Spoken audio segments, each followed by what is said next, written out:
Hello everyone, welcome back to Monsters of the Past. As always, I'm your host, Mr.G, and today we're talking about our second sauropod, and a surprisingly spiky one at that. So without further ado, please welcome Amargasaurus. Amargasaurus means Armaga's lizard after the Amarga Formation where it was discovered.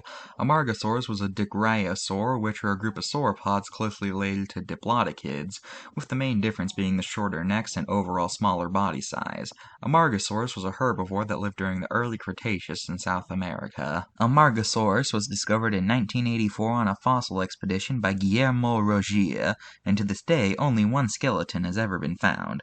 Luckily, just like Carnotaurus, this was a very well-preserved skeleton, so we can have a pretty good deal of what it looked like off of this one skeleton alone. Amargasaurus is pretty small by sauropod standards, only being about 33 feet long. Now, one thing that sets Amargasaurus apart from other sauropods is the 2 rows of spikes going down its neck.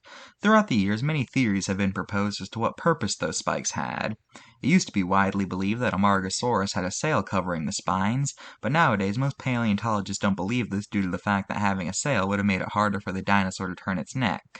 So nowadays, most paleontologists think that the bones are covered in a sheath made from keratin. One theory about the spikes is that they were a defense mechanism against predators. However, some scientists doubt this on account of the fact that if they were for defense, then they should have gone all the way down the back rather than just being on the neck.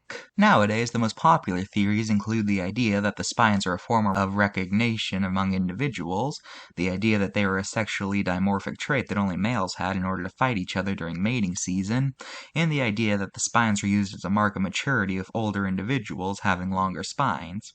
Overall, though, until we find more Amargasaurus fossils, we may never know which theory was true. Now that we've talked about Amargasaurus itself, let's look at its card. Well, first of all, it seems like they couldn't decide which theory to follow, and they decided to give it both uncovered spines and a sail.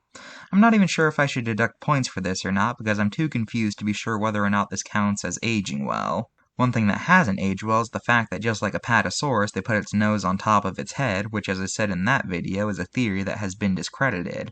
Another point against this card is the fact that in the section talking about theories for the spikes, it doesn't even mention the recognition theory, which is nowadays the most believed theory. So with all those things considered, I give this card a 6 out of 10. It's that time again. Now it's time to talk about Amargasaurus' appearances in pop culture. In the Jurassic Park franchise, Amargasaurus appears in the Game Boy Advance game Park Builder, as well as the mobile game of the same name, where for some reason it only has 1 row of spines instead of 2.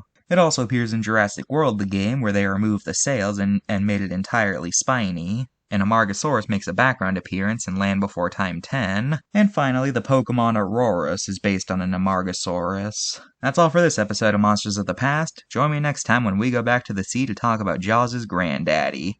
Bye!